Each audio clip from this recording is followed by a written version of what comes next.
कभी सोचा है कि नेटवर्क मार्केटिंग में कुछ लोग तो इतनी बड़ी सक्सेस पा लेते हैं, लेकिन ज्यादातर लोग वो बस स्ट्रगल ही करते रह जाते हैं। आज हम इसी रहस्य से पर्दा उठाएंगे। हम एक बेस्ट सेलर किताब के उन मूल सिद्धांतों को जानेंगे जो सफलता का एक साफ साफ रोड मैप देने का वादा करती है।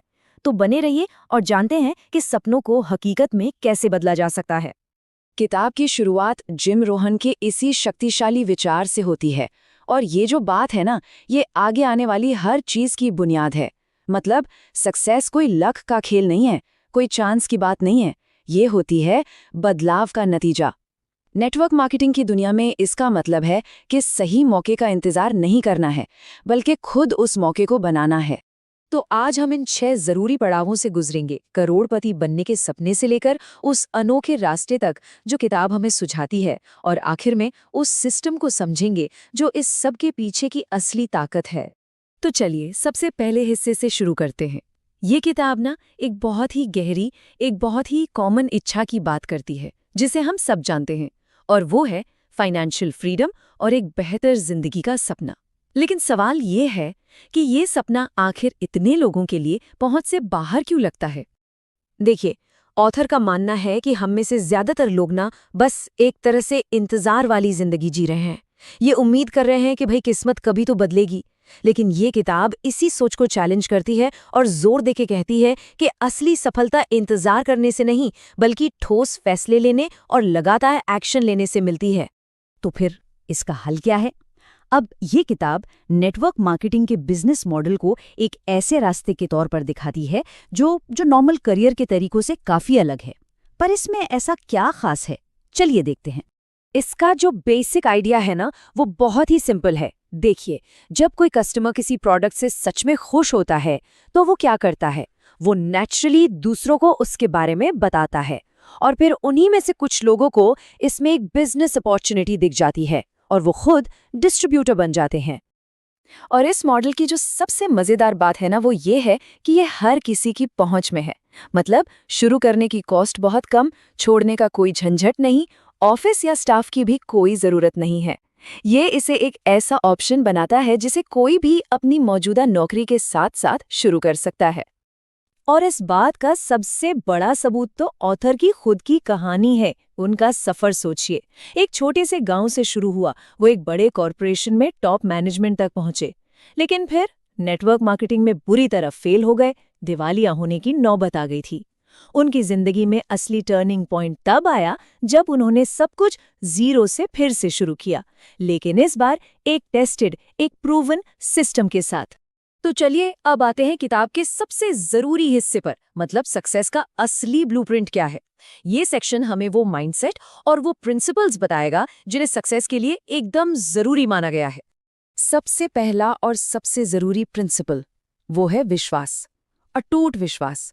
और ये कोई खोखली उम्मीद नहीं है, ये एक गहरी पक्की आस्था है कि जिसे कोई इंसान सोच सकता है उसे वो हासिल भी कर सकता है।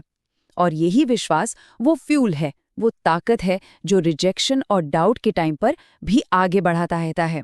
इसी बात को और पक्का करने के लिए किताब में नेपोलियन हिल को कोट किया गया है। मैसेज एकदम साफ है, हमारी सक्सेस की जो लिमिट्स है ना, वो बस वही हैं जो हम अपने दिमाग में खुद बना लेते हैं।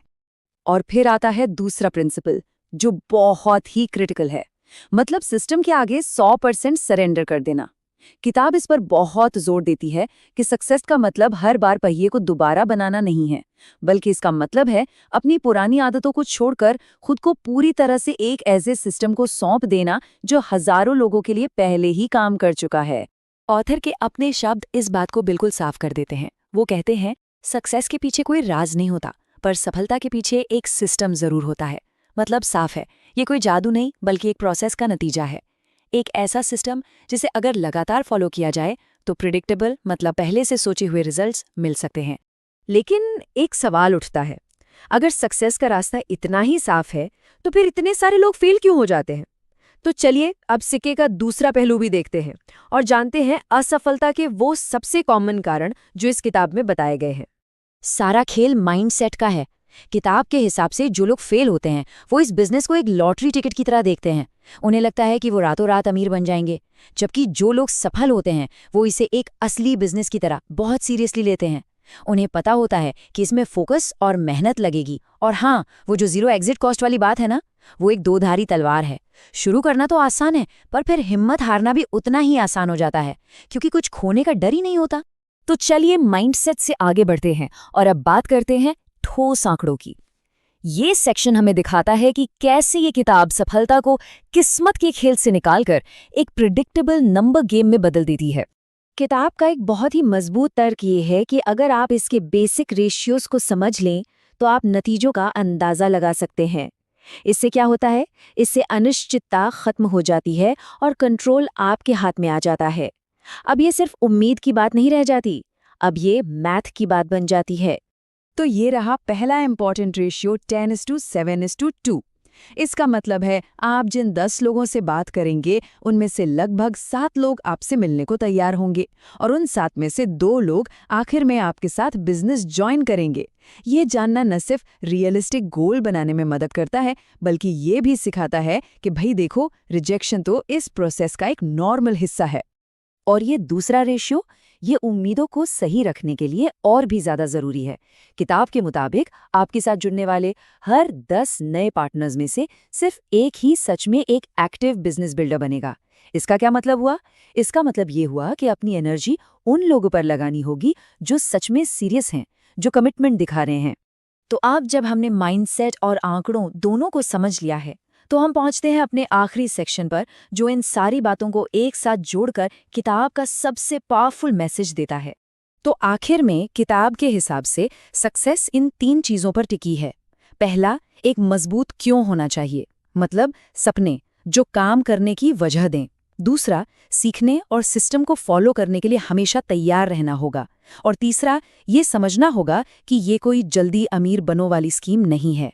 इसके लिए लगातार महीनों और सालों तक कड़ी मेहनत की जरूरत पड़ेगी। और यही इस पूरे विश्लेषण का निचोड़ है।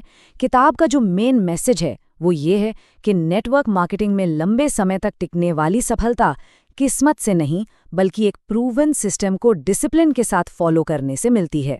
किताब तो ये बहुत अच्छे से समझाती है कि सफलता को एक सिस्टम में ढाला जा सकता है, लेकिन क्या ये वाकई इतना आसान है?